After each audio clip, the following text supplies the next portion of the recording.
Hey guys, welcome back to the channel and finally आज की एक और न्यू टिप्स एंड ट्रिक्स वाली वीडियो के साथ। एंड आज की इस वीडियो में होने वाली है टॉप 10 क्लोज रेंज से रिलेटेड टिप्स एंड ट्रिक्स। तो इस वीडियो को अगर एंड तक देख के जाओगे, जब भी क्लोज रेंज में फाइट लोगे तो ज्यादातर चांसेस तुम्हारे ही होंगे कि तुम विन कर पाओगे। तो शुरू करते हैं वीडियो को। अब अगर तुम 60 या 60 FPS से कम पे गेम्स खेलते हो तो ये चीज हमेशा फॉलो करना। तो जब कभी भी टीपीपी ले रहे हो, इस तरीके से तुम्हें टीपीपी नहीं लेनी है, क्योंकि अगर तुम्हारे एनिमी के पास एक 90 या फिर 120 FPS वाला डिवाइस होगा तो वो तुम्हें बहुत पहले ही अपनी स्क्रीन पे देख चुका होगा और तुम्हें रियलाइज भी नहीं होगा कि कब तुम्हारी पेटी बन जाएगी। बट आगे से टीपीपी लेते टाइम इस तरीके से पीक का यूज करोगे तो दीवार से तुम थोड़ा सा दूर रह पाओगे और एटलीस्ट तुम्हें भी मौका मिलेगा फाइट लेने का।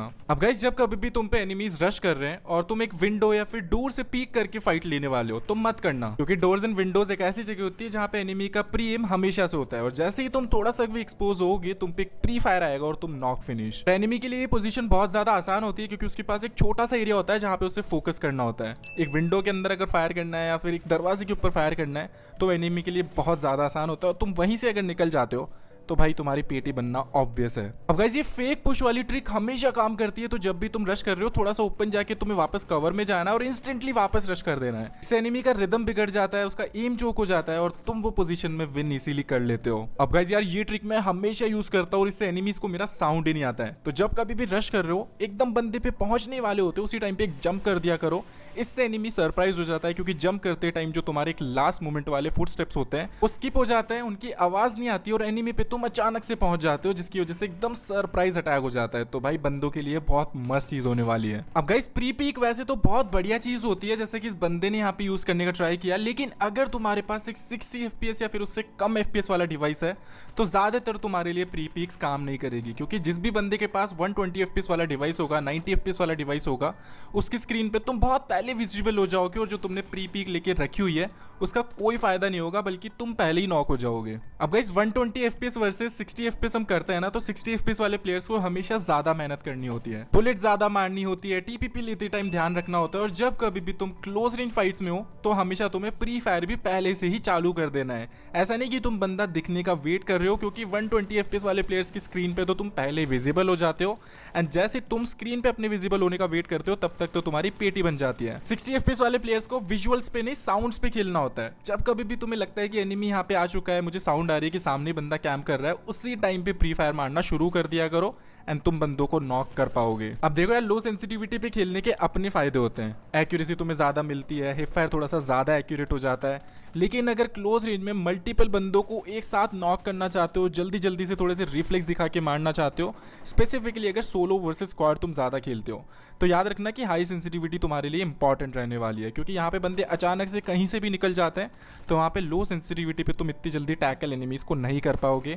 और यही रीजन है कि तुम्हारा भाई आजकल सोलो वर्सेस स्क्वाड खेल रहा है एंड मैं फुल सेंसिटिविटी, हाई सेंसिटिविटी पे यहाँ पे खेल रहा हूँ। एनिमीज का धब्बा तो कभी भी हो सकता है, कैंपर्स कभी भी अचानक से सामने आ सकते हैं, तो तुम्हारे साथ भी ऐसा होता है। तो हमेशा जॉयस्टिक को पीछे की तरफ स्लाइड करते हुए तुम्हें जिगल करना है, जिससे तुम्हारे और एनिमी के बीच में एक अच्छा खासा डिस्टेंस फिर से मेंटेन हो सके एंड तुम वो 1v1 आराम से जीत पाओ। अब ज्यादातर जो प्रो प्लेयर्स होते हैं गाइस, उनकी एक आदत होती है, वो कभी भी कांस्टेंट फायर नहीं करते हैं, वो बिट्स में फायर करते हैं। 2 गोली चलाएंगे, फिर रुकेंगे, फिर वहीं पे गोली चलाएंगे। एंड इस बंदे की तरह मिस्टेक ना करके तुम्हें पहले ही प्री फायर में समझ जाना है कि अगर इस जगह फायर आया तो अगेन यहाँ पे फायर आएगा और मुझे वहां से अपने आप को एक्सपोज नहीं करना है। अब क्लोज रेंज में सबसे ज्यादा इंपॉर्टेंस होती है साउंड की। जैसा कि मैंने तुम्हें बताया कि ज्यादातर प्लेयर्स के पास आजकल होने लग गए मस्त मस्त डिवाइस, 120 FPS वाले डिवाइस बहुत कॉमन हो चुके हैं आजकल। ऐसे में तुम अगर कम FPS पे खेलते हो जहाँ पे तुम्हें 40 to 60 FPS ही कांस्टेंट नहीं मिल पाते हैं, और वहीं पे अगर तुम्हारा साउंड सेंस भी बेकार होता है, तुम्हें पता ही नहीं चलता कि एनिमी कहां से आ रहा है, तो भाई तुम सर्वाइव ही नहीं कर पाओगे। जैसा कि मैंने तुम इस वीडियो में पहले ही बताया था कि अगर तुम 60 या उससे कम FPS पे खेलते हो तो तुम्हें विजुअल से ज्यादा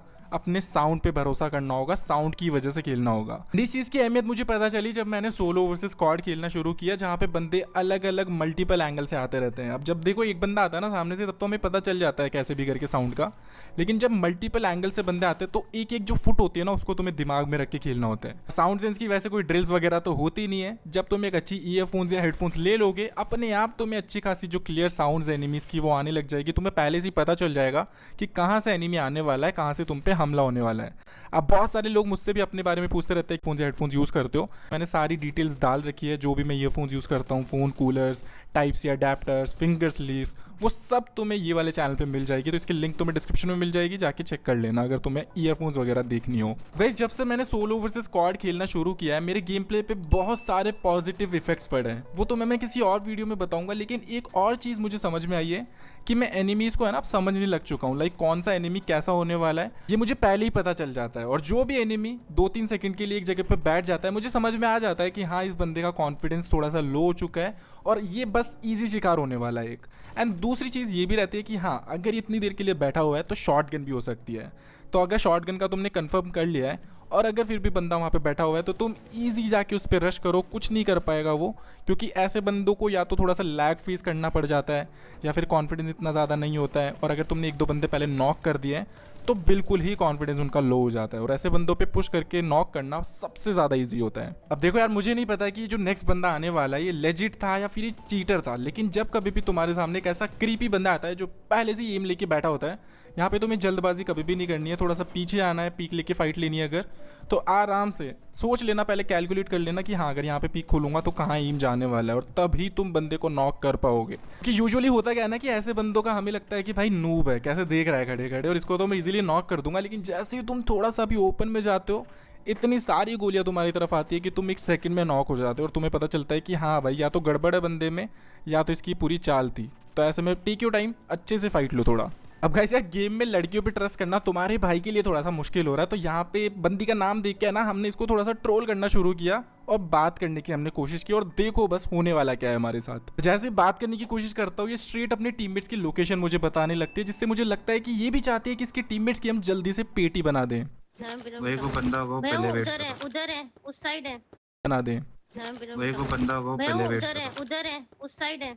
ये लड़की मैं बताती हूँ, देखिए चलो चलो चलो चलो। तो भाई ये भूत बन जाती है और इसके पीछे पीछे हमें जाना था, क्योंकि ये बोल के गई थी कि जल्दी आओ मेरे पीछे पीछे, मैं अपनी लोकेशन बताती हूँ टीममेट्स की, और मैं वही करता हूँ, पीछे पीछे जाता हूँ उसके जल्दी जल्दी। और फिर देखो क्या होता है, जैसे ओपन में जाता हूँ, यहाँ पे इसके जो कैंप टीममेट्स थे वो हमारी पेटी बना देते हैं। इससे हमें क्या सीख मिलती है वो कॉमेंट सेक्शन में मुझे तुम बताने वाले हो, तो जल्दी से कॉमेंट्स कर देना। तो यार गाइस, यार यही थी कुछ टिप्स एंड ट्रिक्स जो कि तुम्हें क्लोज रेंज में फॉलो करनी है, और आई होप कि इन क्लोज रेंज टिप्स को फॉलो करके तुम्हारा गेम अच्छा हो जाएगा एंड क्लोज रेंज में कुछ फाइट्स तुम विन कर पाओगे। टिप्स तो यही खत्म होती है, लेकिन तुम्हारे भाई का नूब सा गेम प्ले अब तुम एंजॉय कर सकते हो।